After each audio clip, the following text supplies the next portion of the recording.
Good day. It is May the 6th. Today we're continuing John 20, doing verses 3 through 5, and Proverbs 6. Remember, if you'd like to be tagged when I post these videos, or if you have any questions, comments, concerns, suggestions, complaints, or anything else, you may reach me through 810-242-2997. It's 810-242-2997. You can call, text, leave a message, whichever you like. Begin John 20, starting verse 3. Peter, therefore, went out, and the other disciple, and were going to the tomb. 4. So they both ran together, and the other disciple outran Peter and came to the tomb first.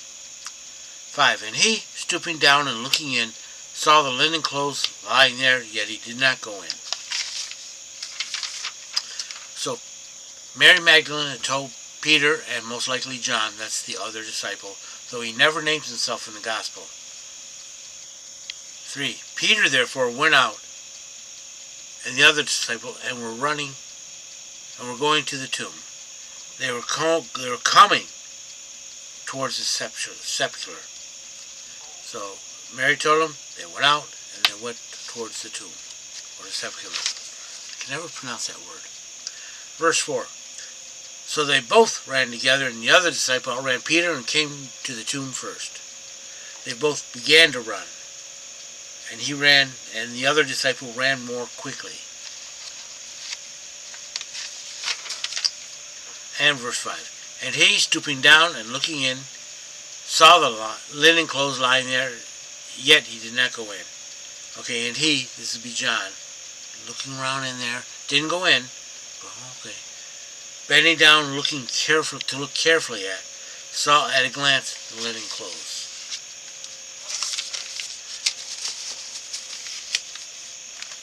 Proverbs 6. My son, if thou art become surety for thy neighbor, if thou hast struck hands for a stranger, this is basically co-signing. You're guaranteeing someone's actions or wealth or something that they're going to do what they're supposed to do. If not, you'll pay what needs to be paid. 2. Thou art snared by the words of thy mouth, thou art caught by the words of thy mouth. In other words, you said it, you got to do it. 3. Do this now, my son, and deliver thyself, seeing that thou come into the hand of thy neighbor. Go humble thyself and urge thy neighbor. Go to your neighbor and tell him, I'm going to pay it. I'm going to pay it.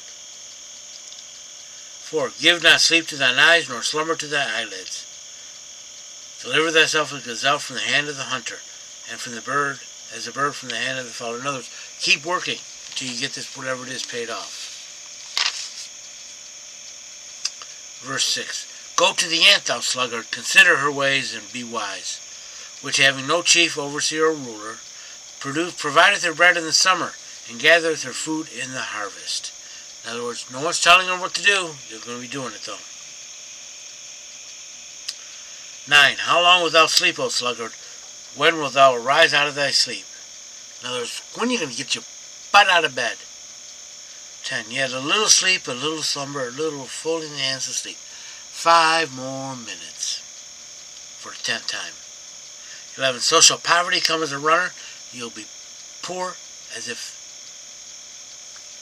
ran up on you, and thy want is an armed man, and you will want things and need things as if they were all stolen from you by an armed man. Verse 12. A base person, a man of iniquity, is he that walketh with a froward mouth. That's a rebellious, perverse mouth, or things like that. In other words, he's not saying good things. 13.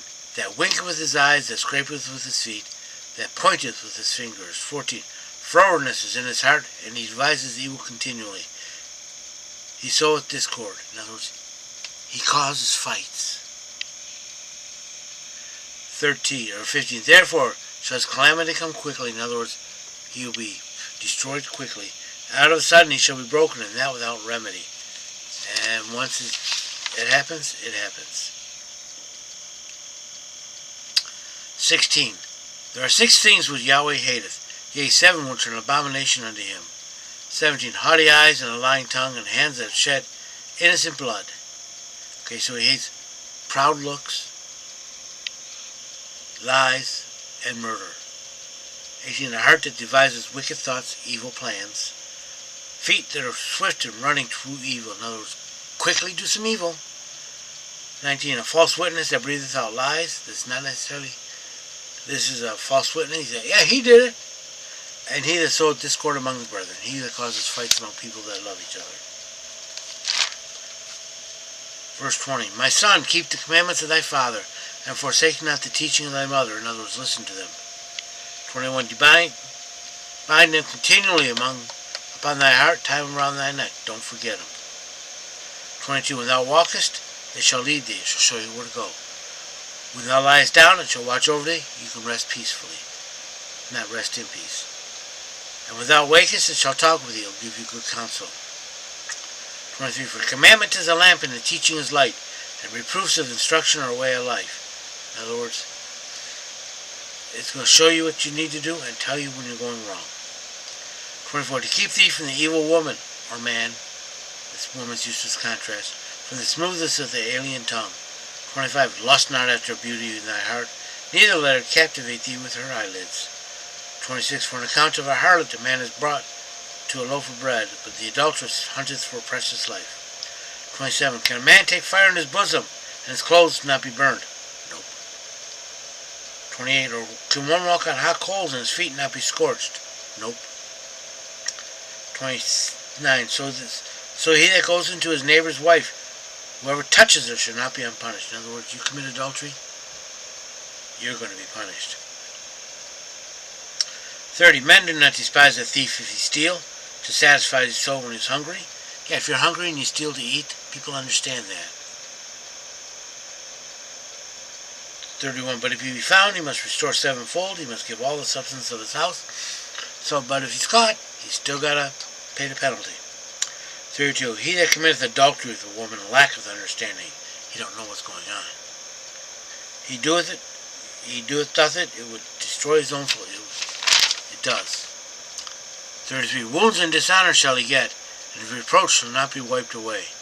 You shall have a bad name, bad reputation. 34, for jealousy is the rage of a man, and he will not spare in the day of vengeance. He's jealous? Yeah, he's not going to spare you. And 35, he will not regard any ransom, neither will he rest content, though thou may give many gifts. Yeah, you can try and bribe him all you want, he won't buy it. I hope you've been blessed by this reading. May the Lord richly bless you. Remember, if you'd like to be tagged when I post these videos, or if you have any questions, comments, concerns, suggestions, complaints, or anything else, you may reach me through 810-242-2997. That's 810-242-2997. You can call, text, leave a message, whichever you like. Remember, Jesus loves you, and so do I.